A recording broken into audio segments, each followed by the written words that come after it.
तो भाव दृढ राहणं ही अतिशय हळूहळू होणारी प्रक्रिया आहे. आज तुम्ही काहीतरी ऐकलं आणि उद्या तशी जाणीव तुम्हाला झाली आणि तुम्ही सगळं तसं जग बघू लागलात असं होत नाही. कारण तुम्ही लहानपणापासून तुम्ही जगाविषयी तुम्ही जे काही समज करून घेतलेत, स्वतःविषयी जे समज करून घेतलेत, मी म्हणजे हे शरीर, शरीराच्या संवेदना, मी म्हणजे माझं मन, माझ्या मनातील भावभावना, मी म्हणजे माझे विचार, माझ्या संकल्पना,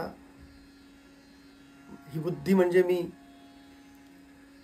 हे जे काही समज आहेत हे दूर व्हायला आणि खरं ज्ञान व्हायला, खऱ्या स्वरूपात सत्य स्वरूपाचं ज्ञान व्हायला वेळ लागणार, एकदम शक्य नाही.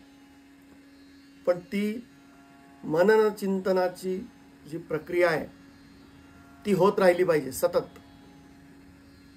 Subscribe Vedanta Yoga Vidya YouTube channel.